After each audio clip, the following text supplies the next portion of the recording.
عجيب. هذا هو السؤال.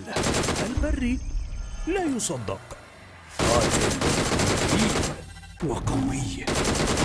أما العجيب مجنون، رشيق، رقيق، رائع.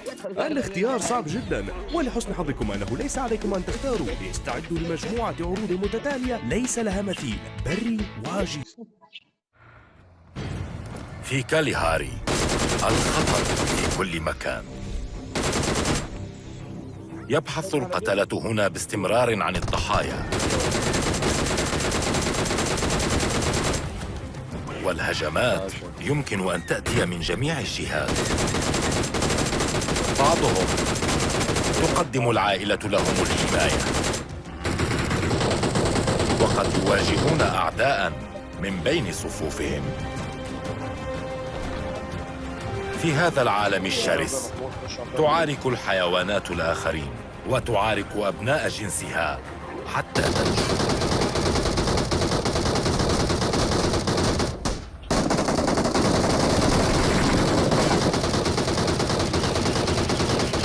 بعد مرور صيف قاس، أصبحت سماء بوتسوانا تعج بالنشاط والحيوية.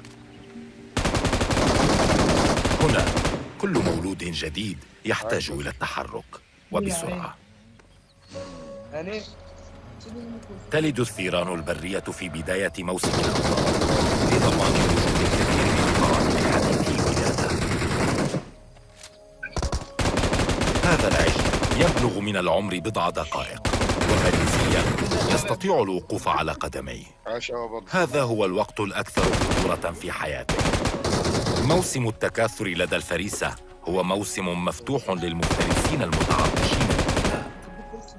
ذكر النعام هذا مسؤول عن الفراخ حديثة الولادة، وهي مسؤولية كبيرة عند عبور الأراضي العشبية المفتوحة.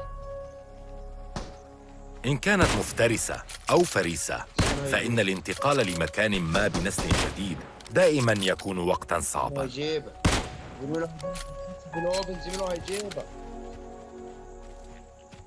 عائلة الثعلب ذو أذني الخفاش تركوا ملاذ عرينهم الآمن للبحث عن الطعام، لكن بعد أن قامت الأم بمسح المنطقة بحثاً عن الخطر أولاً.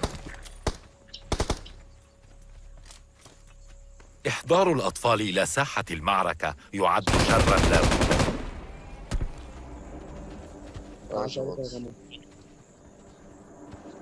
ونسبة للبعض فإن القاعدة الأولى هي: عليك التحرك لتبقى حياً.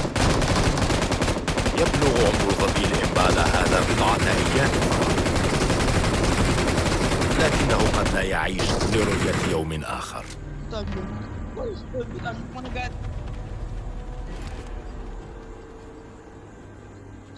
بينما يكافح للوقوف على قدميه تتم مراقبته.